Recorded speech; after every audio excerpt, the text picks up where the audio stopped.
Hello viewers, நான் Jose. Chennai தரமணில் இருக்க polytechnic காலேஜில் செக்யூரிட்டியாக வேலை செஞ்சுட்டு இருந்த வட மாநிலத்தை சேர்ந்த கௌரவகுமார் அப்படின்ற அவரையும் அவர் ஒய்ஃபு குழந்தைன்னு காலேஜ் கேம்பஸில் வச்சு கொடூரமான முறையில் சாகடிச்சிருக்காங்க. இந்த சம்பவம் சென்னை மக்களை நடுங்க வச்சிருக்கு. ஏன்னா கொடூரமாக சாகடிச்சது மட்டும் இல்லாமல் 3 பேரோட உடலையும் ஒவ்வொரு இடத்துல வீசியிருக்காங்க.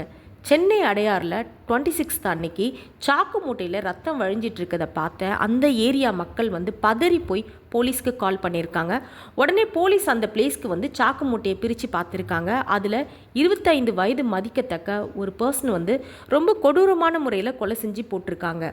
உடனே உடலை போஸ்ட்மார்ட்டமுக்காக ராயப்பேட்டா கவர்மெண்ட் ஹாஸ்பிட்டலுக்கு அனுப்பி வைக்கிறாங்க. கொலை செய்யப்பட்டவர் யாருன்னு விசாரணையை ஸ்டார்ட் பண்ணுறாங்க போலீஸ்.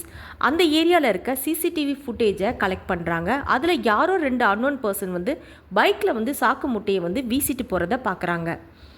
பைக் நம்பரை வச்சு யாருன்னு கண்டுபிடிக்கிறாங்க. கொலை செய்யப்பட்டவர் பீகார் மாநிலத்தை சேர்ந்தவர் கௌரவகுமார்னு தெரிய வருது.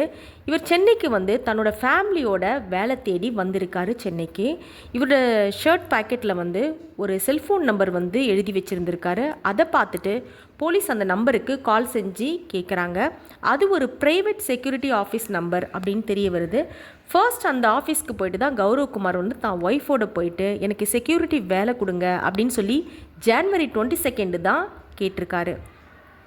இப்போ எதுவும் வேக்கன்சி இல்லை, தேவைப்படும் போது கூப்பிடுறோன்னு அந்த ஆஃபீஸில் சொல்லி அவர் அனுப்பிச்சிருக்காங்க. அதுக்கப்புறம் தான் அவர் அந்த தரமணில் இருக்க பாலிடெக்னிக் காலேஜில் செக்யூரிட்டியாக வேலை பார்த்துட்டு இருந்திருக்காரு. உடனே போலீஸ் அங்கே போயிட்டு விசாரிச்சிருக்காங்க. அப்போ தான் ஒரு உண்மையை தெரிஞ்சுக்கிறாங்க. அவர் மட்டும் இல்லை, அவர் ஃபேமிலியையும் காணோம், இவர் இறந்து கிடக்கிறாரு, அவர் ஃபேமிலியை காணோம் அப்படின்னு தெரிஞ்சுக்கிறாங்க. இந்த கொலைக்கு காரணமானவங்களும் பீகார் மாநிலத்தை சேர்ந்தவங்க தான்.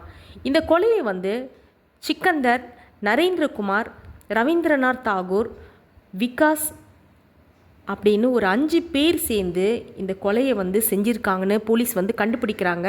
அந்த 5 பேரையும் உடனே அரெஸ்ட் பண்ணுறாங்க. விசாரணை பண்ணதில் அவர் ஒய்ஃபையும் குழந்தையும் கொலை செஞ்சு ஒருத்தரையும் ஒவ்வொரு பிளேஸில் போட்டிருக்காங்க. 25 அன்னைக்கு சண்டே காலேஜ் கேம்பஸ்குள்ளே யாருமே இல்லை.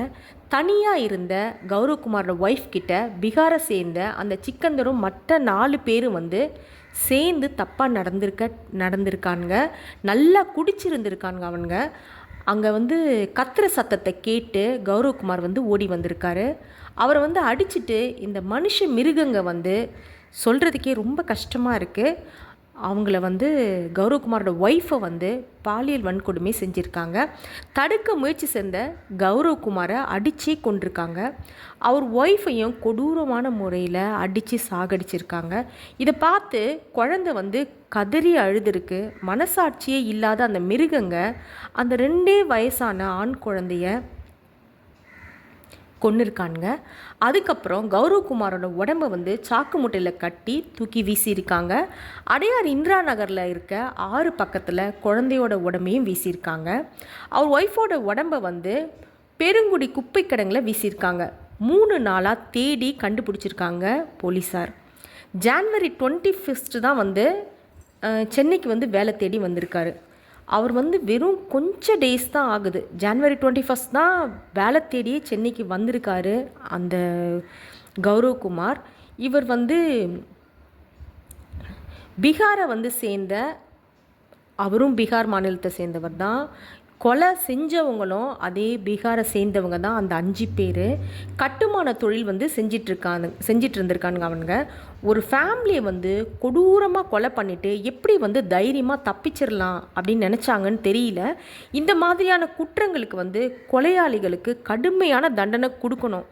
அப்படி கொடுத்தாதான் நெக்ஸ்ட்டு இந்த மாதிரி குற்றங்கள்லாம் தடுக்கப்படும், நடக்காது. நெக்ஸ்ட் வீடியோவில் பார்க்கலாம். பை.